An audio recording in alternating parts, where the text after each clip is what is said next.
How do you make money in this business?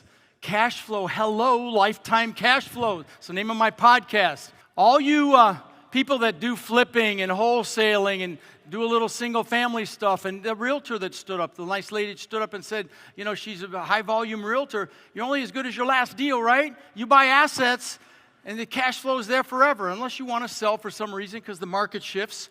We're going to talk about all that. Depreciation, hello, I haven't paid taxes in decades, and I make a little money, okay? Trump, that's why he didn't want to show his tax returns. He doesn't pay taxes because he owns tons of real estate, legally, okay?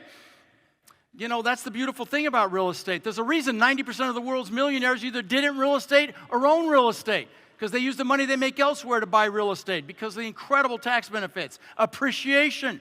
Now, the beautiful thing about multifamily, commercial multifamily, is you can force the appreciation. We're going to talk about that. You're not relying on comparable sales. We'll dig into that. Acquisition fees. One deal can change your life, okay?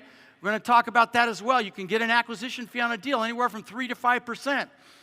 $3 million deal, 5% is 150 grand, okay? So, and that's a very small deal. I've made millions in acquisition fees. You earn them, okay, because you're putting these big deals together, guys. By the way, multifamily takes money, but it doesn't have to be your money. There's so much money looking for a home, guys. You're getting killed. Let me tell you, guys, I'm telling you, there is a stock market correction coming. Trust me. We'll see. You know, my kids tell me, you're tired of being wrong. I'm wrong all the time, but I don't believe it. I think that you know what is about to hit the fan. There's going to be bank failures. If you've got more than 250 grand in a particular bank, I would spread it out. There are banks now that offer that spreading. I have millions at a bank that goes to 80 banks, and they never go over 250 at each bank, so you got FDIC protection. It's coming, guys. I'm just telling you. Why? Because a third of all commercial real estate debt is held by small and regional banks, okay? We're going to see some pain. Principal reduction. That's the thing you don't think about. You own a property for 3 to 5 years, and you realize, holy cow, somebody else paid my loan down. It's a beautiful thing. Asset management fees. By the way, when you buy one of these assets and you give it to a property management company, is your work done? No. Are you guys awake? Okay, all right.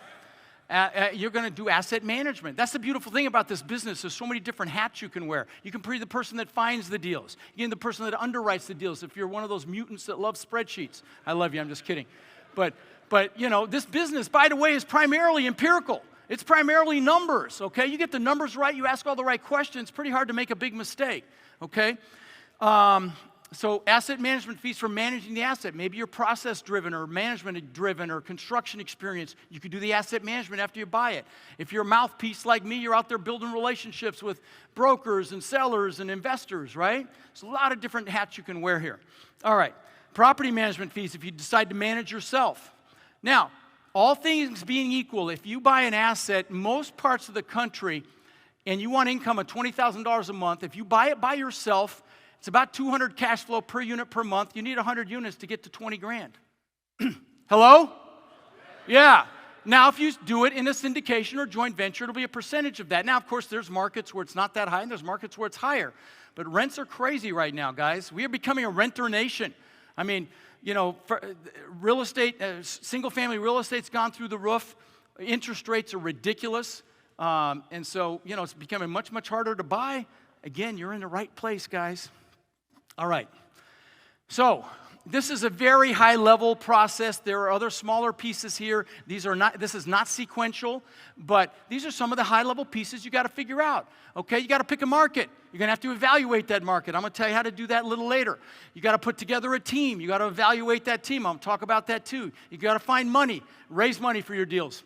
You got to evaluate them properly. We're going to do all that. You got to make offers. You're never going to buy anything if you don't make offers, right? You've got to negotiate the deal. You got to sign a contract. Starts with an LOI. Teach you all this later. You're going to raise money from equity investors, maybe private lenders, maybe debt investors. Teach you about that. You got to have an attorney prepare the syndication. If you're going to syndicate, you'll meet Merrill on Sunday. He's who we use. He's a freaking rock star. You got to get the seller's documents when you're in your due diligence period. When you're evaluating the property, you get their documents so you can see what's going on. You don't start the due diligence until start the due diligence until you have those documents. And I'm going to tell you, used to be these last couple of years, you didn't even have due diligence. You had to go non-refundable, which is called hard. You had to go hard with your money before you to even have a shot at getting a deal.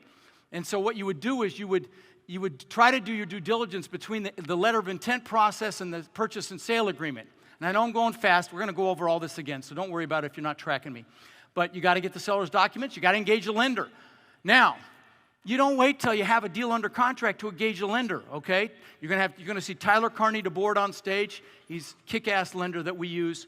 You got to do your inspections. You got to look under the hood, right? Very important. You inspect the property. Ultimately, you'll sign a term sheet with the lender, and then you'll close the deal.